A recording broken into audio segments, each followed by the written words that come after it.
પાટણના regional science centre ખાતે આજે 1 ડિસેમ્બર 2024ના રોજ આઈસીટીસી અને સુરક્ષા clinic, GMERS medical college hospital Dharpur અને પુનાભા લોકવિજ્ઞાન કેન્દ્રના સંયુક્ત ઉપક્રમે HIV ટેસ્ટિંગ અને STD કંટ્રોલ પ્રોગ્રામ અંતર્ગત વિશ્વ એઇડ્સ દિવસ નિમિત્તે જાગૃતિ કાર્યક્રમ યોજાયો, જેમાં 300થી વધુ વિદ્યાર્થીઓ, શિક્ષકો અને જાહેર જનતાએ ભાગ લીધો હતો।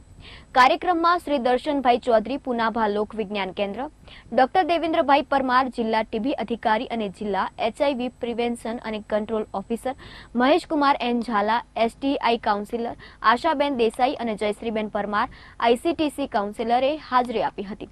ડોક્ટર દેવેન્દ્ર પરમાર દ્વારા સહભાગીઓને વૈજ્ઞાનિક ચર્ચાના માધ્યમથી એઇડ્સ રોગ, તેના લક્ષણો અને ફેલાવાના કારણો તથા એઇડ્સ રોકવા માટે જરૂરી કાળજી અને સચેતતા અંગે માર્ગદર્શન આપવામાં આવ્યું હતું। ઉપરાંત કાઉન્સિલરો દ્વારા સાયન્સ સેન્ટર ખાતે મુલાકાતે આવેલા દરેક મુલાકાતીઓ સાથે વાતચીત કરી પેમ્પલેટ વિતરણ, રેડ રિબન પહેરાવવાની અને પોસ્ટર પ્રદર્શન દ્વારા જાગૃત કરવામાં આવ્યા હતા। સાયન્સ સેન્ટરના નિષ્ણાત ગાઈડ દ્વારા જણાવ્યું હતું કે વિશ્વ એઇડ્સ દિવસ દર વર્ષે એઇડ્સના પ્રભાવને સમજાવવા, HIV ફેલાવાના ખતરાને ઘટાડવા અને આ રોગ અંગે ભ્રમો અને દૂષણ દૂર કરવા માટે ઉજવવામાં આવે છે।